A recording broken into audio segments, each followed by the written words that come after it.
علیہ السلام نے فرمایا کہ اللہ تبارک و تعالیٰ نے رزق کے 10 حصے کیے، 10 حصے کیے رزق کے، تو اس میں سے 9 حصوں کی جو برکت ہے وہ کس کو دے دی؟ 9 حصوں کی برکت، 9 حصوں کا جو زیادہ دولت کا حصول تھا وہ کاروبار کے اندر رکھا، بیوپار کے اندر رکھا۔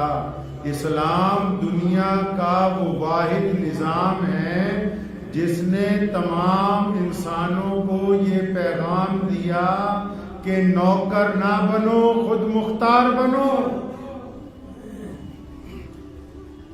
نبی علیہ السلام کی جو پالیسی ہے لوگوں کے لیے، جس کو بزنس کی مینجمنٹ کہتے ہیں، وہ نبی علیہ السلام نے جو طریقہ دنیا کو عطا کیا اس میں نوکری نہیں ہے، اس میں ملازمت نہیں ہے، اس میں کسی کے محتاط رہنے کا کوئی نظام نہیں ہے۔ حضور نبی علیہ السلام نے خود بھی کاروبار کیا اور کاروبار کو پسند فرمایا۔ حدیث میں آتا ہے کہ 10 حصے رزق کے، 9 حصے حلال روزی بیپاری کی طرف زیادہ جاتی ہے۔ باقی کاموں میں بھی برکت ہے، اس سے انکار نہیں ہے۔ کوئی نوکری کر رہا ہے، کوئی کھیتی کر رہا ہے، کوئی جانور پال رہا ہے، ان میں ہے، لیکن 9 حصے کاروبار کی طرف، حلال رزق کی طرف۔ اور محمد رسول اللہ صلی اللہ علیہ وسلم نے کاروبار کرنا پسند فرمایا۔ لوگ نوکری کی تلاش میں رہتے ہیں، اسلام نے کہا خود مختار بنو، خود مالک بنو، کام چھوٹا ہو بڑا ہو، ابتدا کرو۔ ساری زندگی یہی نہیں کہ بس ایک نوکری کی رسی پکڑ لی ہے تو اب تمام زندگی اسی میں نکل رہا ہے۔ نوکری اچھی بات ہے، رزق آ رہا ہے، گھر چل رہا ہے، لیکن اسلام یہ کہتا ہے کہ آپ کو اپنا ٹارگٹ لمبا رکھنا ہے۔ کیا ساری زندگی بس نوکری میں ہی گزارا کرنا ہے؟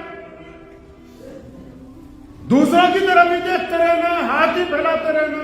ایک صحابی نبی علیہ السلام کے پاس آئے، جبکہ ہمارے کریم رسول کہیے صلی اللہ علیہ وسلم، جبکہ ہمارے کریم رسول صلی اللہ علیہ وسلم نے حکم دیا کہ کوئی مانگنے آ جائے تو خالی نہ لوٹاؤ، مانگنے آئے تو خالی نہ لوٹاؤ، مانگنے آئے تو کچھ نہ کچھ دے کے بھیجو، مانگنے آئے تو اپنی ہمت سے بڑھ کے دو، مانگنے آئے تو سوائے اگر کھجور کی گٹھلیاں ہی بچی ہیں وہی دے دو، مطلب خالی نہ بھیجو۔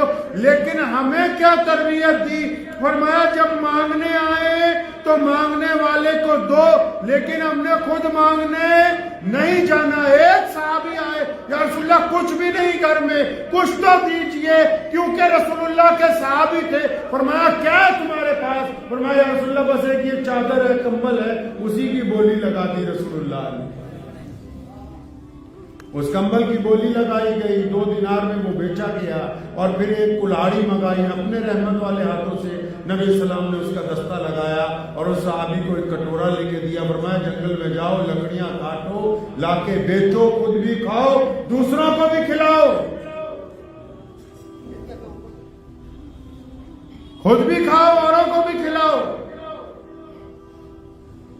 نبی علیہ السلام نے یہ تربیت دی ہے دنیا کو۔